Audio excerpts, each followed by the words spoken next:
Me temblaba la mano mientras yo, Arthur Sterling, contaba mis billetes por tercera vez esa noche. Un fajo de billetes de 100, que solía ser tan reconfortante en mi gastada cartera de cuero, se sentía notablemente más ligero. $1000. Sin duda, se habían ido. Tenía un sistema, casi un ritual, para administrar mi efectivo. Siempre guardaba una cantidad específica en un compartimento específico. Nunca estaba fuera de lugar. Nunca se manejaba mal. Sin embargo, ahora, el compartimento estaba vacío. Una sensación de frío y malestar empezó a enroscarse en mi estómago. Busqué frenéticamente, revolviendo mi habitación, revolviendo cajones, revisando los bolsillos de cada chaqueta del armario. La cartera estaba justo donde la había dejado en la mesita de noche, pero el dinero simplemente no estaba. La posibilidad de que se hubiera extraviado se convirtió rápidamente en una terrible certeza. No se trataba de un momento de vejez, era algo mucho más siniestro. «Eleanor, ¿no has visto mi dinero?», grité, intentando mantener la voz serena mientras entraba en la sala, donde ella hablaba por teléfono. Bajó el auricular y me miró con el ceño ligeramente fruncido. «¿Tu dinero, papá?» «No, no lo he visto». «¿Seguro que no te lo gastaste y te olvidaste?» «A veces pasa eso». Su tono era desdeñoso, casi impaciente, y enseguida volvió a la conversación. Su falta de preocupación me dolió un poco, pero mi mente ya estaba dando vueltas, analizando las pocas posibilidades. Solo unas pocas personas tenían acceso a mi habitación, y solo 2 de ellas habían estado en casa ese día aparte de mí: Eleanor y Marcus, su marido. Justo entonces apareció Marcus, cruzando la puerta principal, todavía con su uniforme de mecánico manchado de grasa. Tiró las llaves sobre la mesa del recibidor con un suspiro cansado. «¡Qué día tan largo!», gruñó, dirigiéndose a la cocina. Decidí acercarme a él con naturalidad, aún esperando una explicación inocente. «Marcus», comencé, siguiéndolo, «¿por casualidad has estado en mi habitación hoy? No encuentro dinero». Sus hombros se tensaron al instante y se giró hacia mí, entrecerrando los ojos. «¿Qué insinúa, señor Sterling?», me desafió, alzando la voz bruscamente. «¿Que soy una especie de ladrón?». Su ira estalló demasiado rápido, con demasiada intensidad, para una simple pregunta. Era desproporcionada, casi teatral. No solo estaba a la defensiva, estaba agresivamente indignado. Noté que tenía las manos apretadas en puños a los costados y una vena le latía levemente en la sien. Observé el rostro de Marcus, ahora un lienzo cuidadosamente en blanco, pero sus ojos se apartaron, negándose a encontrarse con los míos. En ese instante, una fría certeza se apoderó de mi pecho, reemplazando el temor inicial con algo más duro, más agudo. Lo sabía. Lo sentía en lo más profundo de mi ser. «Seguro que aparecerá», dije en voz baja, sin que mi voz delatara la agitación que sentía en mi interior. Simplemente le ofrecí una leve, casi imperceptible sonrisa. Luego me di la vuelta y me alejé, dejándolo de pie en la cocina. Necesitaba pensar, observar. Esa noche, el aire en la pequeña casa se sentía denso, con una tensión tácita, al menos para mí. Eleanor, ajena a todo, tarareaba mientras ponía la mesa. Marcus, tras ducharse y cambiarse, entró en la sala con un gesto solemne, sosteniendo dramáticamente en la mano una pequeña caja de terciopelo. Caminó directamente hacia Eleanor, con una sonrisa triunfal en los labios. «Sorpresa, cariño», anunció, abriendo la caja y revelando una reluciente cadena de oro, de intrincado diseño y claramente cara. Brillaba bajo la tenue luz del techo, atrayendo la atención de Eleanor al instante. «Marcus, ¿de dónde sacaste el dinero para esto?», exclamó Eleanor con la cara iluminada de puro deleite. Extendió la mano y sus dedos recorrieron los delicados eslabones, completamente cautivada. «Es precioso». Mientras lo admiraba, calculé mentalmente el precio. Una cadena de ese peso y esa artesanía, incluso una modesta, costaría fácilmente $800, probablemente más. Marcus, mientras tanto, hinchó el pecho. «Conseguí algunos turnos extra», presumió, «en un nuevo almacén cerca de 8 Mile. Y además, paga por riesgo». Me miró con un destello de desafío en los ojos. Lo observé atentamente, con expresión indescifrable. «¿Un almacén cerca de 8 Mile, dices?». Reflexioné con voz tranquila, casi conversacional. Interesante. Y también con pago por riesgo. ¿Qué clase de riesgos tienen en un almacén de allí, Marcus? Apilar cajas no debe ser tan peligroso. Su sonrisa se tensó, convirtiéndose en una simple línea en su rostro. Cambió de postura, recorriendo la habitación con la mirada, evitando mi mirada fija una vez más. Se aclaró la garganta. Un gesto nervioso. Un hombre debe cuidar de su familia, señor. Sterling, declaró Marcus, con la voz repentinamente dura, mirándome a los ojos con un desafío directo esta vez. Sus palabras flotaban en el aire, cargadas de insinuaciones, como si mi propia situación financiera, de alguna manera, justificara sus acciones. Prácticamente me retó a interrogarlo más. Era una justificación apenas velada, una brújula moral retorcida. Pero mientras hablaba, moviendo la mano en un gesto de desdén, una esquina de papel blanco asomó de su bolsillo trasero. Mis ojos, agudos incluso a mi edad, se fijaron en él de inmediato. Joyería fina de Silverman, decía la distintiva letra cursiva, apenas visible. El recibo, justo ahí, consolidó mis sospechas en un hecho innegable. Mis $1000 habían desaparecido, y la mayor parte colgaba ahora del cuello de mi hija, símbolo de una traición de la que ella no sabía nada. Fingiendo acostarme temprano, alegando un cansancio repentino, me retiré a mi habitación. Sin embargo, no dormí. Permanecí despierta en la silenciosa oscuridad, con el techo como un lienzo para mis pensamientos. Meticulosamente, até cabos. El dinero que faltaba en mi cartera, la inmediata actitud defensiva de Marcus, su elaborada mentira sobre los turnos extra, la exorbitante cadena de oro, su jactanciosa declaración y, finalmente, el recibo incriminatorio. El panorama era completo, crudo y horrible. Una profunda sensación de desilusión me invadió, hielándome mucho más que cualquier borrador de invierno. No se trataba solo de dinero, se trataba de confianza, respeto y la inquietante realidad de que mi propia hija estaba siendo manipulada por un hombre que me había robado a mí, su padre, para impresionarla. Habían pasado 3 semanas desde el primer robo, y la conmoción inicial se había convertido en una tranquila resolución. Ya no solo sospechaba, estaba seguro. Y entonces volvió a ocurrir. Exactamente $500 esta vez, desaparecidos de mi billetera, que había dejado deliberadamente en el mismo lugar de mi mesita de noche. Esta vez no hubo confusión, ni duda de que me fallara la memoria. Los había contado meticulosamente, los había guardado con intención, y ahora, sin duda, habían desaparecido. La noche anterior, Marcus había sido el último en llegar a casa, llegando a trompicones sobre las 23:30, con el leve pero inconfundible olor a cerveza rancia impregnado en él. Eleanor llevaba dormida mucho tiempo antes. Lo oí moverse, sus pasos pesados, y luego el crujido de la puerta de su habitación. El robo, estaba segura, había ocurrido poco después de medianoche, en el profundo silencio de la casa. Pensó que yo era vieja, quizás senil, sin duda un blanco fácil, pero se equivocaba. Ya no iba a ser una víctima. Declaré a la sala vacía, con una voz grave y firme. El ingeniero que llevo dentro, esa parte que se nutre de la resolución de problemas y la planificación meticulosa, empezó a despertar. Cogí el teléfono. Mis dedos, aunque nudosos por la edad, seguían sorprendentemente ágiles, y llamé a Detroit Electronics. El joven que contestó fue amable y servicial. Pregunté por cámaras ocultas pequeñas y discretas con visión nocturna y activación por movimiento para la seguridad del hogar. Necesitaba algo preciso, fiable y totalmente indetectable. A la mañana siguiente, mientras me preparaba para irme, Eleanor levantó la vista de su desayuno. «¿A dónde vas tan temprano, papá?», preguntó con un dejo de curiosidad en la voz. «Voy a la ciudad, cariño», respondí, forzando un tono desenfadado. «Necesito comprar algo en la tienda de electrónica. Es un pequeño aparato que tenía pensado comprar». Marcus, que se quedaba en la encimera de la cocina con su café, se ofreció con una fingida generosidad que me irritó.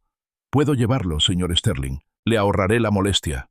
«No, gracias, Marcus», dije con voz firme. «Prefiero conducir yo mismo. Disfruto del aire de la mañana». Pasé junto a él, agarrando con fuerza el volante de mi viejo sedán. El maquinista había vuelto y tenía una misión. El centro de Detroit me llamaba, un lugar por el que antes me movía con soltura profesional. En Tech World Electronics, una tienda moderna y luminosa a pocas cuadras de mi antiguo edificio de oficinas, un joven empleado se me acercó. Escuchó pacientemente mientras le describía mis necesidades y luego me condujo a una exposición de dispositivos de seguridad en miniatura. «Este es nuestro producto estrella para la vigilancia discreta del hogar», explicó, sosteniendo un pequeño cubo no más grande que un paquete de azúcar. «Es el Night Eye Pro Mini, resolución de 1080p, visión nocturna completa y se conecta directamente a tu smartphone». Demostró sus funciones en una tableta. La grabación fue sorprendentemente clara y nítida, incluso con poca luz simulada.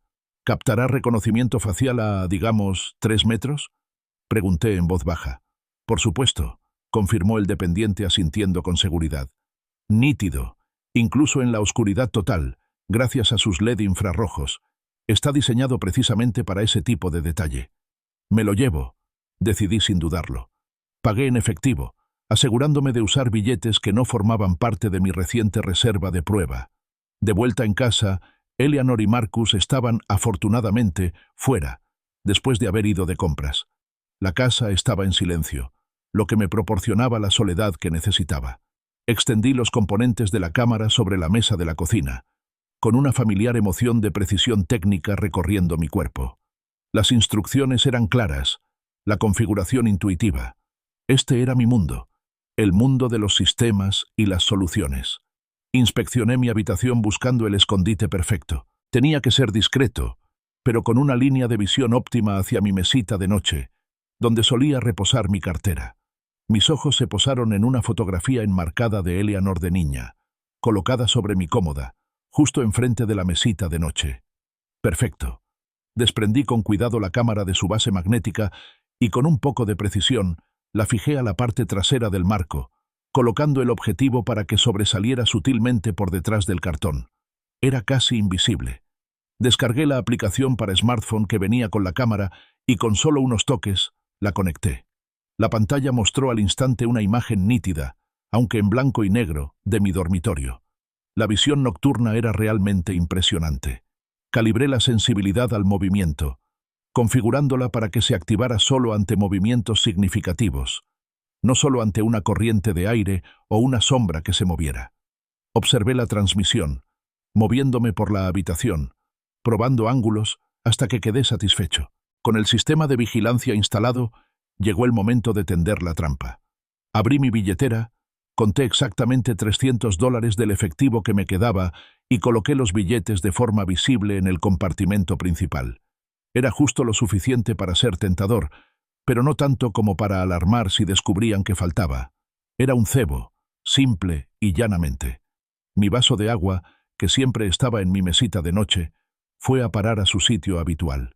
Fue un detalle insignificante, pero en una investigación, cada detalle podía convertirse en una prueba. Una huella dactilar, una superficie alterada. Mañana por la mañana lo cambiaría todo, pensé, con una satisfacción sombría. Apagué la luz, dejando la cámara en modo vigilancia, un ojo silencioso y sin pestañear vigilando mi habitación, listo para capturar la verdad. Los primeros rayos del amanecer se filtraban por mi ventana, tiñendo la habitación de suaves grises cuando me incorporé en la cama. Mi corazón latía con fuerza, con una mezcla de temor y anticipación. Busqué mi billetera en la mesita de noche. Estaba más clara de lo que esperaba, aún sabiendo que el cebo estaba puesto. Mis dedos lo confirmaron. Los billetes de $300, recién estrenados, habían desaparecido sin dejar rastro. Mi trampa había funcionado. Una fría certeza, cruda e inquebrantable, se apoderó de mí. Mis manos, normalmente firmes, temblaron levemente al tomar mi smartphone. Pasé por alto mis noticias matutinas y mis redes sociales y fui directo a la app SecureView. Mi pulgar se posó sobre el icono, una pequeña parte de mí aún esperando nada, un registro vacío, señal de que mis sospechas eran infundadas, de que el mundo no era tan cruel. Pero otra parte, más grande, la ingeniera, la planificadora, lo sabía mejor. La aplicación cargó rápido, con una interfaz limpia y eficiente. Ahí estaba, una grabación activada por movimiento, con fecha y hora exactas a las 2:47 las 2:47 de la mañana, la hora de sueño más profunda de la casa, condiciones perfectas para una operación sigilosa, para un ladrón que creía estar completamente solo, sin ser visto. Se me encogió el estómago. Respiré hondo, armándome de valor. Era el momento. La verdad fría y documentada. La prueba que disiparía toda duda, no solo para mí, sino para cualquiera que cuestionara mi cordura. Presioné play. Las imágenes infrarrojas, en nítido blanco y negro, cobraron vida. La escena era mi dormitorio, iluminada por una luz fantasmal y misteriosa.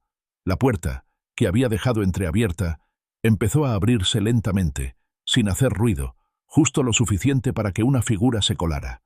Era Marcus. Se movía con un sigilo experto, una sombra en la penumbra, su silueta recortada contra el pasillo ligeramente iluminado. Vestía pantalones de chándal oscuros y una camiseta. Sus pies descalzos no hacían ruido sobre la alfombra. Se deslizó por la habitación, explorando, evaluando, antes de posarse en mi mesita de noche. La cámara, oculta tras la fotografía enmarcada, capturó cada detalle con una claridad escalofriante. El reconocimiento facial, tal como había prometido el empleado, fue nítido. Cada contorno de su rostro, cada sutil cambio en su expresión, era visible. No había lugar a dudas. No había lugar para la negación.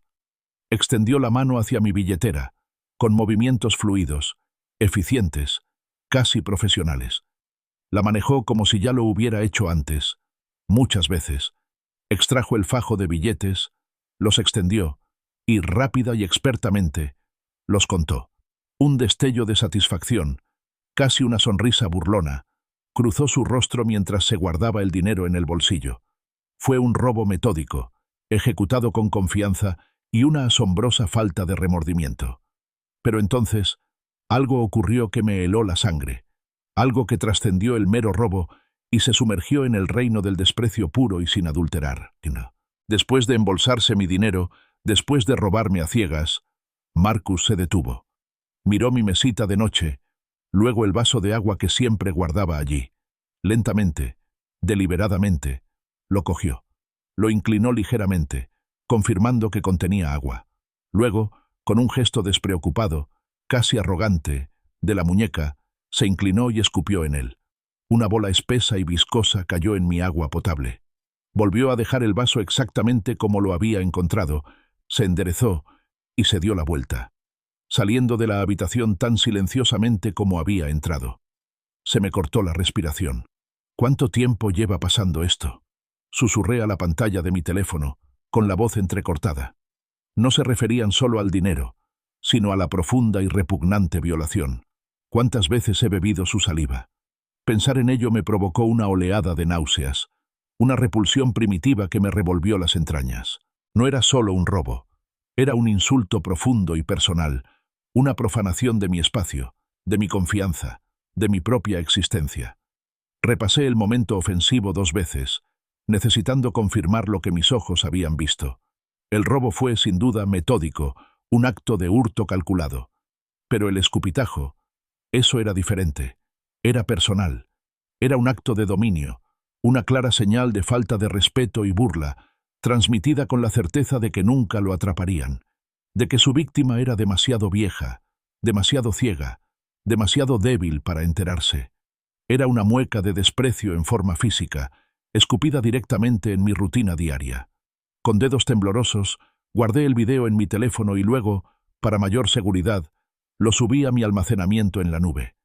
Esto no era solo una prueba. Era una prueba irrefutable de robo sistemático, sumado a un acto de absoluto desprecio. Era demasiado valioso, demasiado condenatorio, como para perderlo. Arriba, oía los tenues sonidos de la mañana. Eleanor probablemente estaba tarareando, quizá preparando el desayuno, ajena al monstruoso acto que su marido había cometido apenas unas horas antes. Y Marcus, sin duda, fingía seguir dormido, interpretando el papel del marido cansado, el hombre trabajador, mientras un secreto venenoso se aferraba a la superficie. No tenía ni idea de lo que yo tenía en la mano, de lo que sabía. A la mañana siguiente de la grabación del video, Supe que aún no podía confrontar a Marcus. Necesitaba a alguien que me escuchara con objetividad, una voz sensata, sin la sombra de la profunda traición que sentía. Así que llamé a mi viejo amigo, Robert Peterson, incluso antes de que el sol se asomara por completo en el horizonte de Detroit. Robert, un abogado jubilado, siempre había sido mi roca, mi caja de resonancia. «Arthur, ¿qué te pasa, amigo? Pareces molesto». Llegó la voz familiar de Robert por el teléfono, con una preocupación inmediata en su tono. Respiré hondo. Las palabras me amargaron la lengua. «Acabo de grabar a mi yerno robándome, Robert». «Claramente. Y peor». No di más detalles sobre lo peor. El robo en sí era suficiente para procesarlo. Hubo un largo silencio al otro lado. Luego la voz de Robert, más grave ahora, pero firme. «La evidencia es evidencia, Arthur. No puedes ignorar un robo solo para preservar tus sentimientos, por muy difícil que sea». Él lo entendía. Siempre lo entendía. Acepté. La parte lógica de mi mente se alineó con su perspectiva legal, pero la parte emocional, el padre que llevo dentro, seguía dándole vueltas. «Lo sé, Robert, pero Eleanor lo ama. No tiene ni idea de con qué clase de hombre se casó. ¿Cómo se lo digo? La idea de destrozar su mundo, de exponer a su marido como un ladrón y un conspirador despreciable, se sentía como una carga demasiado pesada. Me senté en el borde de la cama, con el teléfono aferrado a la mano, mirando fijamente la imagen congelada en la pantalla, el rostro de Marcus, capturado en ese momento de desprecio casual. Mi camino estaba ahora innegablemente despejado. No había vuelta atrás, ni podía fingir que esto no había sucedido. A través de las delgadas paredes, podía oír a Eleanor tararear suavemente mientras se vestía para ir a trabajar. Los sonidos de su inocente rutina matutina me parecían una cruel ironía, un contrapunto conmovedor a la cruda realidad que ahora poseía. Ella ignoraba por completo que su marido no solo era un ladrón, sino también alguien que me despreciaba a mí, su padre. La sala se sentía diferente cuando finalmente me acomodé en mi desgastado sillón reclinable. El aroma a café recién hecho no me reconfortaba. Hoy sabía amargo, impregnado por la traición. Mi mirada se posó en un álbum de fotos familiar, encuadernado en cuero, que descansaba sobre la mesa de centro, una reliquia de tiempos más felices. Lo cogí y hojeé las páginas hasta que encontré las fotos de hacía 2 años, cuando Eleanor y Marcus se mudaron. En aquel entonces, se habían sentido agradecidos de verdad. «Papá, te lo agradecemos muchísimo», había dicho Eleanor con los ojos brillantes de alivio y cariño, mientras desempacaban sus escasas pertenencias. Marcus, de pie junto a ella, me había apretado el hombro con fuerza. «Nos recuperaremos pronto, señor Sterling. Solo necesitamos un pequeño empujón». Parecía sincero, con ganas de complacer, incluso respetuoso. Lo recordé ayudando en la casa en esas primeras semanas, arreglando un grifo que goteaba, reparando un escalón suelto en el porche. Cosas pequeñas, pero que hacían que Eleanor brillara de felicidad. Ella creía en él. Lo veía como su esposo capaz y amoroso. El recuerdo me revolvió el estómago. ¿Cuándo se había transformado esa gratitud en derecho? Cuando el señor Sterling, una señal de respeto, se transformó en el familiar y casi despectivo Arthur. Recordé los cambios graduales, sus quejas sobre mi viejo televisor, que funcionaba perfectamente, sus sugerencias apenas veladas de que comiera en la cocina mientras ellos disfrutaban del comedor, sus comentarios cada vez más mordaces sobre los ancianos que no podían administrar su propio dinero. En aquel momento, los había descartado como insolencia juvenil, quizás un torpe intento de humor. Ahora, los sentía como indirectas calculadas, intentos deliberados de socavarme y menospreciarme, para justificar sus acciones posteriores. Eleanor entró en la sala, vestida para ir a trabajar, con el bolso colgado del hombro. Se inclinó y me dio un beso de despedida en la frente, con un toque suave y cariñoso. «Pareces tranquilo hoy, papá. ¿Todo bien?», preguntó, frunciendo el ceño ligeramente con preocupación. Forcé una sonrisa, una máscara para ocultar la tormenta que se avecinaba en mi interior. «Solo pensaba en cosas, cariño», respondí, con el peso de la prueba en video, aún guardada en mi teléfono, en el bolsillo, como si fuera plomo. «Anda, no llegues tarde al trabajo». Mientras salía por la puerta, el sonido de sus pasos se desvanecía, Supe que la evidencia de la cámara exigía acción. Era demasiado contundente, demasiado innegable.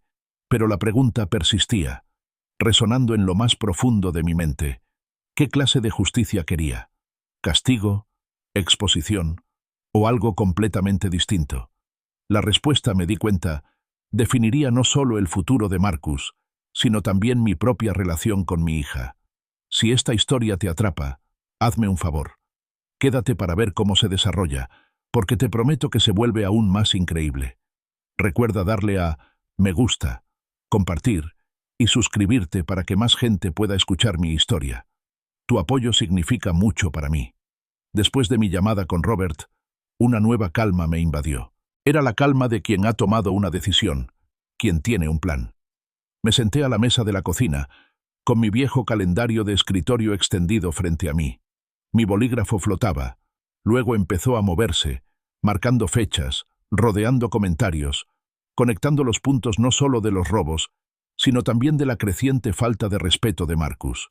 Era como construir un caso criminal, meticulosa y metódicamente, tal como habría abordado un complejo problema de ingeniería en mi juventud. 15 de enero. Lo recordaba vívidamente. Marcus había dejado rastros de barro por todo el pasillo recién limpiado, dejando un reguero de mugre. Cuando se lo señalé con delicadeza, hizo un gesto de desdén con la mano. Ustedes, los viejos, siempre encuentran algo de qué quejarse, dijo con desdén, sin molestarse en limpiarlo él mismo. Marqué la fecha con un círculo, anotando el comentario. Ahora parecía una señal de alerta, un preludio de su verdadera naturaleza, 28 de enero. Ese fue el día en que, sutil pero mordazmente, me acusó de interferir en sus finanzas, insinuando que mi presencia obstaculizaba su progreso. Quizás, si no interfirieras tanto en nuestras decisiones, nuestras finanzas irían mejor, murmuró en voz baja, lo suficientemente alto para que yo lo oyera. Recordé lo doloroso de ese comentario, cómo convirtió mi oferta de una casa en una carga percibida. Otro círculo, otra nota. El 14 de febrero, el día de San Valentín, lucía una X rojo sangre particularmente llamativa. Fue el día después del primer robo de $1000, el día en que Eleanor recibió su costosa cadena de oro. La conexión era innegable, exasperante.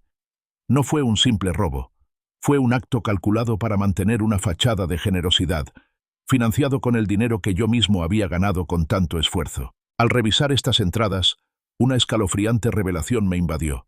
Cada queja insignificante, cada insulto velado, cada desafío a las reglas de mi casa, no habían sido simples actos de insolencia al azar.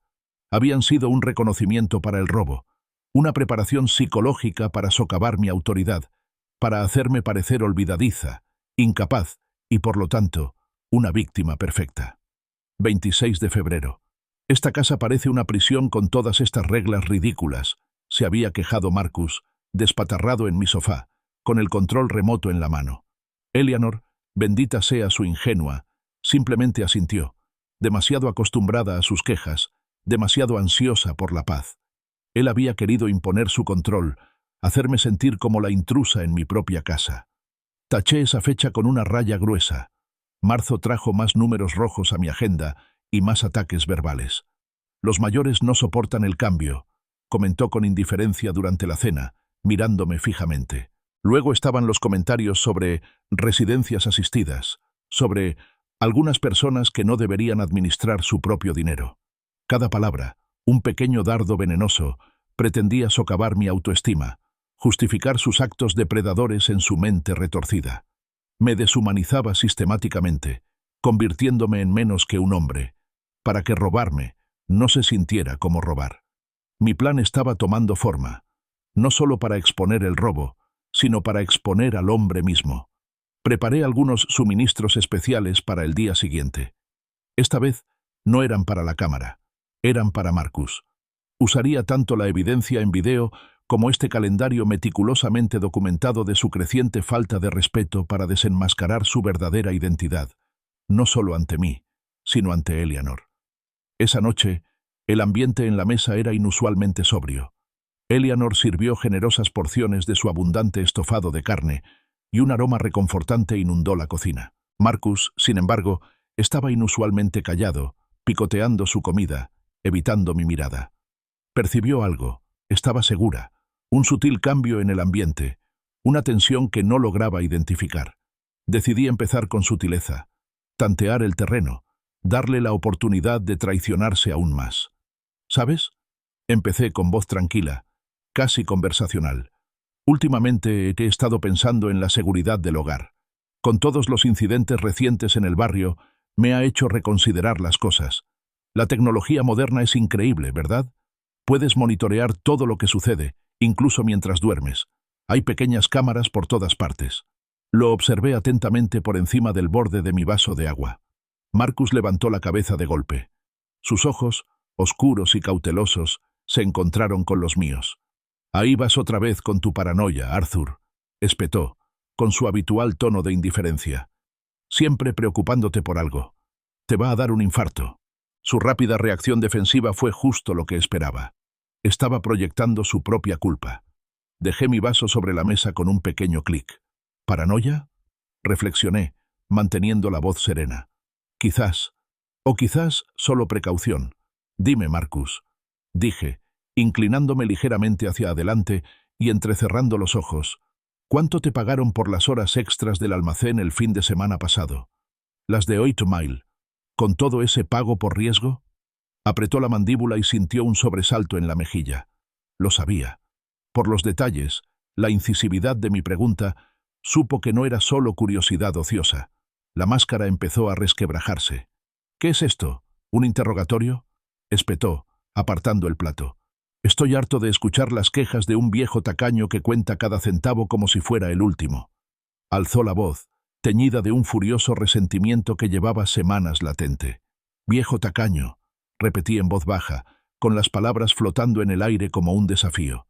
«Qué palabras tan fascinantes viniendo de alguien que vive gratis en mi casa, come mi comida y se beneficia de mi generosidad». El silencio que siguió fue ensordecedor. Eleanor, atrapada en el fuego cruzado, nos miró con una mezcla de confusión y creciente alarma en el rostro. Percibió la hostilidad latente, la profunda animosidad que acababa de emerger. «Papá, Marcus, ¿qué pasa?», preguntó en voz baja. «Tu marido y yo tenemos filosofías diferentes sobre el respeto, Eleanor», dije con calma, sin apartar la mirada del rostro furioso de Marcus. Se levantó de la mesa, arrastrando la silla con fuerza contra el suelo, con el rostro desencajado por la rabia. «Ya he tenido suficiente», rugió, y luego salió furioso de la cocina y subió las escaleras. El sonido de sus pesados pasos resonó por toda la casa. La casa yacía a oscuras, silenciosa salvo por el crujido ocasional de la madera al asentarse. En mi habitación permanecí inmóvil, con todos los nervios alerta, con el peso de la billetera de la sorpresa escondida bajo un fajo de billetes falsos en mi mesita de noche. El dinero falso, un fajo de billetes de 20 increíblemente convincente, parecía auténtico en la penumbra, cuidadosamente colocado para atraer la mirada. Era la trampa definitiva, la culminación de semanas de planificación y observación silenciosa. Exactamente a la 1:57 AM. Lo oí. El crujido suave, casi imperceptible, de una tabla del suelo en el pasillo, seguido del leve roce de pies descalzos. Mi corazón latía con fuerza contra mis costillas, un latido frenético de anticipación y temor. Marcus. Ya venía. La billetera antichoque reposaba inofensivamente sobre mi mesita de noche, un blanco aparentemente fácil. Mantuve los ojos cerrados, fingiendo un sueño profundo, respirando pausada y pausadamente. La puerta de mi habitación se abrió con un susurro apenas audible de madera contra el marco. Podía sentir su presencia, el cambio en el aire, el sutil cambio en la temperatura ambiente de la habitación, mientras se movía con el sigilo de un ladrón profesional. Hizo una pausa, sin duda evaluando la situación, asegurándose de que estaba realmente dormido. Seguí su acercamiento por los sonidos casi imperceptibles, el ligero roce de la tela, el movimiento del aire. Ya estaba cerca, justo al lado de mi cama. Mi mente corría, contando los segundos, esperando el momento preciso de su agarre. Entonces se oyó el crujido de los billetes, seguido de una repentina y brusca inhalación. «¡Ah! ¿Qué?». El grito agonizante de Marcus rompió el silencio de la noche, Un grito crudo de dolor y conmoción. Los 9 voltios de la justicia, una descarga cuidadosamente calibrada, lo habían atravesado, dándole una lección memorable. Abrí los ojos de golpe. Busqué a tientas la lámpara de mi mesita de noche y la encendí, bañando la habitación con una luz repentina y penetrante. Parpadeé, fingiendo confusión, con la voz impregnada de un desconcierto cuidadosamente forjado. ¡Ay! ¿Qué me despertó? Marcus, ¿qué haces en mi habitación a las 2 de la mañana? Se quedó paralizado, bañado por la repentina luz, un cuadro de culpa y dolor. Su mano, sin duda aún hormigueando por la descarga eléctrica, flotaba inútilmente a su lado. Billetes falsos, una cascada de papel sin valor, yacían esparcidos a sus pies como hojas caídas. Su rostro era una máscara de conmoción, ira y vergüenza. Tartamudeó, buscando una excusa. Yo solo bajé a tomar un vaso de agua, Sir Sterling. Tenía la garganta seca, pero sus ojos no se cruzaron con los míos, yendo nerviosamente del dinero esparcido a la puerta. ¿Agua?, pregunté, con una voz aún engañosamente tranquila, con un sutil tono que empezaba a agudizarse. ¿Y cómo acabaron esos billetes falsos por todo el suelo, Marcus? ¿Se quemaron de sed? Hice una pausa y lenta y deliberadamente saqué mi smartphone. La pantalla se iluminó, mostrando las nítidas y condenatorias imágenes infrarrojas de la noche anterior. ¿Deberíamos revisar las grabaciones de seguridad juntos? Creo que podrían arrojar algo de luz sobre tus actividades nocturnas. En ese momento, una voz soñolienta llamó desde el pasillo. ¿Qué es ese ruido? ¿Está todo bien ahí arriba? Era Eleanor. La luz repentina, los gritos, la habían despertado. Apareció en la puerta, con el pelo despeinado, frotándose los ojos para quitarse el sueño. Su mirada recorrió la escena. Marcus, pálido y rígido, el dinero desparramado, mi teléfono iluminado y mi mirada fija. Su confusión se transformó rápidamente en una comprensión incipiente, y luego en un destello de terror. «Tu marido lleva meses robándome el dinero, Eleanor», dije en voz baja, observando su rostro, viendo cómo el frágil edificio de su mundo empezaba a resquebrajarse. Por fin lo pillé en el acto. El primer instinto de Eleanor fue defenderlo, una lealtad instintiva. «No, papá, no lo haría. Marcus, dile que no es verdad», suplicó, mirando a su marido en busca de consuelo. Simplemente le tendí el teléfono, mientras el video se reproducía en silencio. «Mira este video, cariño. Dime qué ves». Tomó el teléfono, con los dedos temblorosos mientras observaba las imágenes infrarrojas. Las imágenes silenciosas y condenatorias se desplegaron ante sus ojos. Marcus, su esposo, moviéndose sigilosamente en la noche, robando dinero de mi billetera. Y entonces, el clímax repugnante, su acto deliberado de escupir en mi vaso de agua. Un jadeo suave escapó de sus labios. «Cleo», susurró, con voz apenas audible, usando su apodo para él, con los ojos abiertos de horror e incredulidad. «¿De verdad eres tú? ¿Y escupiste en el agua de papá?» La violación, el desprecio absoluto, la golpeó igual que a mí. Marcus, desesperado, intentó intervenir. «Es un montaje, Eleanor. Lo editó. Solo está viejo y confundido». Pero sus protestas fueron débiles, su voz quebrada, nada convincente. La voz de Eleanor, sin embargo, se hacía más débil con cada detalle innegable, cada movimiento visible, cada reconocimiento facial claro. La verdad, cruda y fea, era imposible de negar. Miró a Marcus con los ojos llenos de lágrimas y un profundo dolor grabado en el rostro. Luego me miró a mí, con una disculpa silenciosa en la mirada. Finalmente, se volvió hacia Marcus. Su voz era un susurro apenas audible, pero con una firmeza que no había oído en años. «Empaca tus cosas, Marcus», dijo con voz temblorosa pero firme. «Nos vamos mañana». La justicia había llegado, con el rostro de la verdad, llevada por las manos de mi propia hija. A la tarde siguiente, la casa se llenó de los sonidos de las maletas, pero con una solemnidad distinta. Eleanor se movía con serena dignidad, doblando la ropa con cuidado, pálida pero decidida. Se acercó a mí, con los ojos aún enrojecidos, y me ofreció una sincera disculpa. «Papá, lo siento mucho. Debí haber visto lo que estaba pasando. Debí haberte escuchado». «No tienes la culpa, cariño», la tranquilicé, extendiendo la mano para apretarla suavemente. Confiaste como debe confiar una familia. Él se aprovechó de eso. La miré, con el corazón dolido por su dolor, pero también orgulloso de su fuerza. La puerta siempre está abierta para ti, Eleanor, cuando quieras. Mientras tanto, Marcus se movía por la casa con una ira apenas controlada, lanzando cajas a la parte trasera de su destartalada camioneta con una fuerza desmesurada. Me miró una vez, con el rostro desencajado en una mueca. «Te arrepentirás de destruir a esta familia, viejo», amenazó, con voz baja y venenosa. «Conduce con cuidado, Marcus», dije con calma, mirándolo a los ojos sin pestañear. «Cuida de mi hija. Eso es lo único que importa ahora». Los vi alejarse, la camioneta desapareciendo calle abajo, cargada con sus pertenencias. La casa se sentía más tranquila, más espaciosa, definitivamente mía de nuevo. El silencio no era vacío, sino una profunda sensación de paz. Comprendí que la justicia no se trataba solo de castigo. Se había tratado de protección, protegerme a mí misma y, en última instancia, proteger a mi hija de un hombre que era tóxico para ambas.